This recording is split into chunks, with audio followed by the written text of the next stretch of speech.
Welcome back, everybody. Today, I'm going to teach you how to connect HubSpot to Microsoft Teams. This integration streamlines your workflow by bringing your CRM data directly into your communication hub, making it easier to collaborate with your team while staying on top of customer information. To start, open your web browser and head over to HubSpot.com. Once you're there, you'll see a login button on the right-hand side of the screen. Click on it if you already have an account set up. If you're new to HubSpot, you can click on Get Free HubSpot CRM to create your account first. This ensures you have access to the platform where we'll be setting up the integration.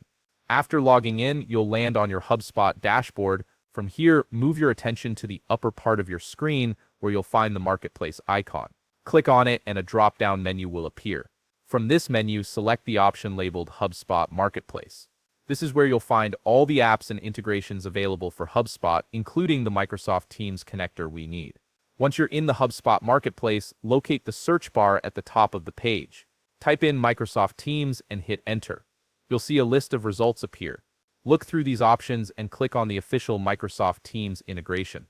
This will take you to the dedicated app page where you can review all the details before installing.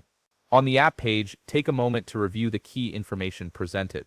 You'll see what data can be synced, such as contacts, companies, and deals.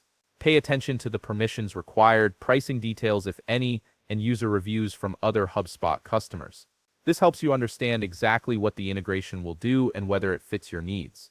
When you're ready to proceed, click the Install button on the app page. A new pop-up window will appear with two options: full install or limited install. The full install gives you complete access to all features, while the limited install restricts certain data syncing capabilities. Read through the description of each installation option carefully to understand what you're choosing.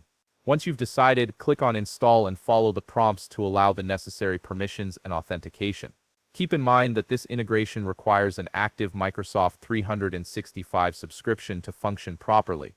Make sure your organization has this in place before completing the setup. If you found this video helpful, please leave a like, subscribe, and see you in the next video.